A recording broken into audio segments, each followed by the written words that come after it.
베가펑크가 세계 정부에 맞선 최초의 해적이라고 발표하면서 조이보이의 비밀이 마침내 밝혀졌습니다. 대륙을 침몰시켰던 고대 전쟁은 오늘날에도 계속되고 있으며 우리는 한 세기 만에 행성 200m 나 솟아오르는 것을 알게 됩니다. 임펠다운에서 두 플라밍고가 생존 전략을 세우는 모습을 끝까지 시청하세요. 지난 원피스 에피소드에서는 상디가 원로를 발로 차 피를 흘리게 했고 베가펑크는 글로벌 텔레비전에 자신이 메시지를 발표했으며 마스는 펑크 레코드 내부에서 불가능한 것을 발견했습니다. 본부 위 해적들은 베가펑크가 종말 폭탄을 떨어뜨리는 것을 듣고 이 천재가 수십억 명에게 익사할 것이라고 말한 것을 알고 있는지 궁금해합니다. 모크타운 해적들은 베가펑크를 관심만 노리는 광대라고 부르며 웃음을 터뜨립니다. 이 범죄자들은 행성의 홍수가 술 취한 주점에서 하는 말처럼 들립니다. 워터칠 주민들은 매년 홍수와 싸우기 때문에 홍수를 더욱 심각하게 여깁니다. 하지만 폴리조차도 아쿠아 라구나 시즌과 행성 전체가 바다가 되는 것은 다르다고 생각합니다. 도플라밍고가 다시 등장하는 임펠다운으로 전환됩니다. 이놈은 최고 보안구역에 갇혀있는 동안 복권에 당첨된 것처럼 낄낄거린다. 멜린을 놀리며 독극물 전문가 가바단물 26단계 수족관으로 변하는 걸 어떻게 막을 계획인지 묻는다. 멜린은 사이코패스들의 말이 일리가 있다는 걸 깨닫는다. 1m만 상승해도 이미 그들의 하층 간방은 엉망이 되었다. 도피는 5m만 상승해도 대부분 위도시 가가라앉을 거라고 계산한 후 상층 대피를 제안한다. 실위 힘으로 날던 타락한 천상의 용이 갑자기 높은 곳으로 올라가 자고 한다. 그는 분명 하늘섬을 생각하고 있다.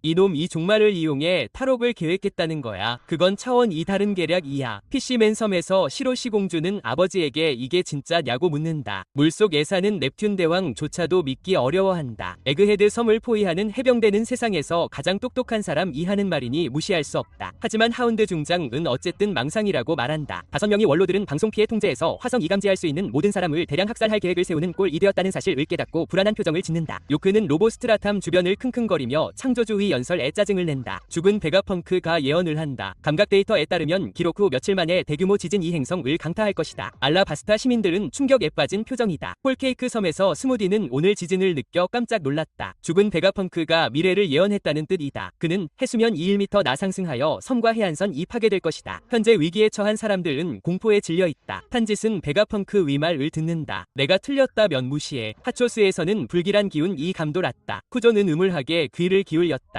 예측이 맞아 떨어진 이후 스텔라는 앞으로 일어날 일에 온 신경을 집중하고 싶어 했다. 과학자가 지진을 예측하는 것보다 더 무서운 게 뭔지 알잖아. 예측이 계속 맞아 떨어지는 죽은 과학자. 밀집 모자 부대가 토성과 싸우고 베가펑크는 지진이 자연재해였다고 밝혔다. 릴리스 가포즈를 취하는 동안 모두가 토성을 쫓았고 초퍼는 마치 예전처럼 보였다. 토성은 분노하며 방송 중단을 요구했다. 스텔라는 순진하게도 세계 평화를 원했다고 인정했다. 로비는 떨어지는 동료들을 그물로 잡았다. 토성은 초퍼를 발사대로 삼아 특정한 무언가를 쫓았다. 베가펑크는 이 욕망이 자신이 첫 번째 죄를 지었다고 말했다. 토성은 화성에게 발전소에 대해 물었다. 화성은 방안의 내용물을 보존하면서 발전소를 관리하고 있다고 말했고 토성은 쿨에이드 광고 마스코트 보다 빠르게 벽을 부쉈다. 스텔라는 전 세계의 기후 조절과 식량 생산을 위해 무한한 청정 에너지를 원했다. 토성은 눈을 가리고 마침내 불꽃이 타오르는 것을 보았다. 강력한 힘을 가진 베가펑크는 자신을 태양에 너무 가까이 날아가는 이카루스에 비유한다. 세턴은 지팡이로 모든 것을 박살내며 인간으로 돌아온다. 원로들은 섬이 모든 생명체를 학살하기로 결정하지만 어머니 위 불꽃은 다른 곳에서 계속 고동친다. 이 과학자는 정말로 종말 연료를 만들어낸 다음 그리스 비극의 영웅들이 좋은 롤모델이 될 수 있겠군 이라고 말했다. 위험 신호는 전혀 없습니다. 해병대원들은 돌아다니는 고대 로봇을 계속 손상시키지 못하고 있습니다. 루피는 5번째 장비를 다시 작동시킵니다. 도리와 브로이는 사방으로 번지는 불길을 싫어합니다. 베가펑크는 미래를 이해하려면 모두 가공백이라고 부르는 900년에서 800년 전을 조사해야 한다고 말합니다. 에뮤는 천상의 용들이 방송을 멈추지 않는 해병대원들에게 분노하는 동안 이 광경을 지켜봅니다. 베가펑크는 이를 공허의 세기라고 부릅니다. 모든 기록이 파괴되었지만 현대인들이 비밀을 풀 수 있는 한 가지가 있습니다. 천상인들은 그를 개인적으로 처벌하고 싶어합니다. 세인트 샬리아는 공허의 세기가 무슨 뜻인지 묻는 혼란스러운 표정을 짓습니다. 세계 귀족들은 공허의 세기에 대해 모릅니다. 그것이 그들이 끊임없이 끔찍한 결정을 내리는 이유를 설명합니다. 거인 이 숲속에 홀로 앉아 있습니다. 베가펑크 가전세계에 흩어져 있는 고대 위돌 즉 잃어버린 역사를 밝혀주는 해독 가능한 비문이 새겨진 포르노글리프를 언급합니다. 오렌지타운에서 한 아이가 부들즈에게 20명이 왕 이 현대 문명을 만들었다고 말합니다. 베가펑크가 더 알고 있냐고 묻습니다. 부들즈는 확신이 없습니다. 농담이야. 차오차오가 알 수도 있겠지. 후아도 듣고 있어. 베가펑크는 모두에게 포르노그래피 열람 이 세계 정부에 의해 금지되어 있다고 상기시키며 금지된 세계를 연구하려는 권한을 배신한 것이 그의 두 번째 중대 범죄라고 말한다. 스텔라는 오하라 문서를 물려받았지만 구체적인 명칭은 밝히지 않고 그가 포르노그래피를 해독하도록 내버려 두었다. 어차피 역사는 그저 이야기일 뿐이니 후회 없이. 밀짚 모자 일당은 땅이 움직이는 것을 알아차린다. 나미는 구름이 뻗어 나가는 것을 본다. 브룩은 우솝에게 이것이 에디슨 위 계획일지도 모른다고 말한다. 우솝은 구름 위 위치를 조정한다고 확인한다. 에디슨 위 희생 덕분 구름 이 바다로 곧장 폭발하도록 내버려 둔다. 하지만 그는 밀짚 모자 일당 이 세계정부 위 소나기에서 벗어나기를 바라며 심하게 다친다. 베가펑크는 세기 위 이야기 중 극히 일부만 알고 있다고 말한다. 그래서 그는 추측 대신 확실한 사실에 집중할 것이며 이는 다음 모든 것이 논쟁의 여지가 없다는 것을 의미한다. 브로이는 루피에게 멈추라고 필사적으로 말한다. 베가펑크는 고대 이야기 위 주인공을 밝힌다. 루피는 다음 공격이 성공할 것이라고 확신하며 거대한 멧돼지 악마를 주먹으로 때리겠다고 고집한다. 베가펑크는 한 남자를 묘사한다. 9세기 전 선진왕국에서 태어난 그는 엘바프의 태양신 나처럼 조이보이라는 이름을 얻었다. 루피의 주먹이 다시 불타올랐다. 그의 거인 친구들은 위험에도 불구하고 웃음을 터뜨렸는데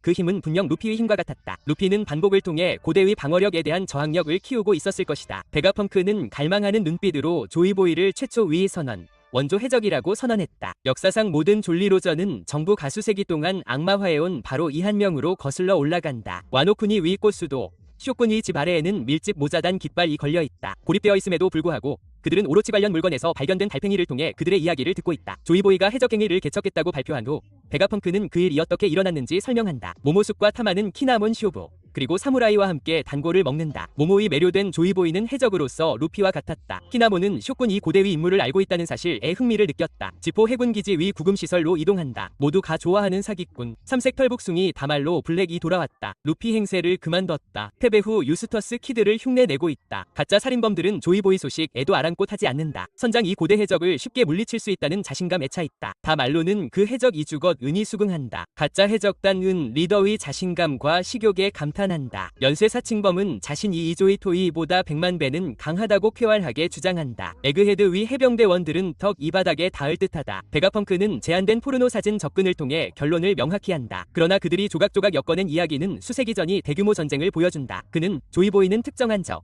즉 현재 세계정부라고 불리는 조직과 싸웠다 고 덧붙인다. 해병들은 자신이 누구 편인지 깨닫고 더욱 당황한다. 조이보이가 해적으로 낙인 찍혀 은이 당연한 일이다. 분노에 찬 전쟁 공포증에 시달리는 루피 거인들은 베가펑크 위 이름을 외치며 돌진한다. 위사는 역사적 세계정부는 동맹국들이었다고 말한다. 20개 왕국이 일시적으로 연합했습니다. 다른 곳에서는 마스만 이 분노한 장로가 아니었습니다. 그는 정복자 하키로 주변 달팽이들을 모두 쓰러뜨리며 지역을 휩쓸었습니다. 베가펑크는 계속 전진합니다. 그는 그러한 동맹이 조이보이 위 강력한 세력에 맞설 유일한 방법이라고 이론화했습니다. 영상에는 실루엣으로 표현된 5번째 기어 형상 이 여러 왕에게 달려드는 모습이 보입니다. 안타깝게도 베가펑크는 이 갈등이 무엇 때문에 시작되었는지 알지 못하기 때문에 어느 쪽도 도덕적으로 판단하지 않습니다. 그는 단지 상반된 이념이 충돌했기 때문이라고 단언합니다. 스텔라는 상상을 초월하는 문명을 시작한 조이보이 이야기로 되돌아갑니다. 조이보이가 침묵하는 것을 알고 있던 주니샤는 회상하며 베가펑크는 이곳 이 기술적으로 너무나 발전해서 9세기 전에는 믿을 수 없을 정도였다고 말합니다. 동물원 밍크들은 EH에서 무기를 수집합니다. 100년 전쟁은 현대 과학을 넘어섰고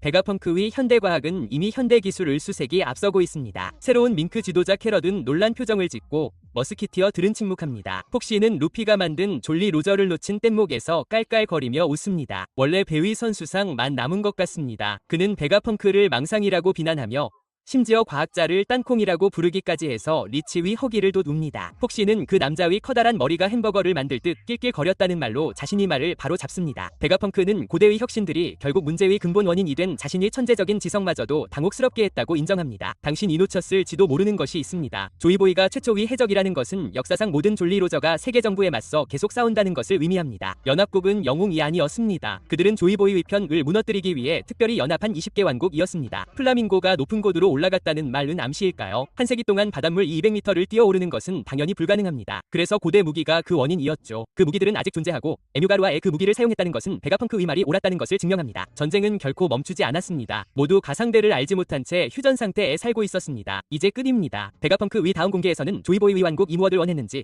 그리고 왜 20개 왕국이 연합할 만큼 두려워했는지 설명할 것입니다. 그리고 이는 원피스 보물과 직접적으로 연결될 것입니다. 이번 에피소드는 여기까지입니다. 베가펑크가 조이보이 위 정체를 밝히고 도플라밍고가 탈출을 계획하는 동안 전쟁이 끝나지 않았다는 사실을 밝히는 것을 보고 흥분하셨다면 구독 버튼을 눌러 어떤 공개 내용이 더 충격적이었는지 알려주세요. 조이보이가 최초 위 해적이었는가? 아니면 행성 200m 낮 뛰어 올랐는가? 이론은 바뀌기 때문에 삭제하세요.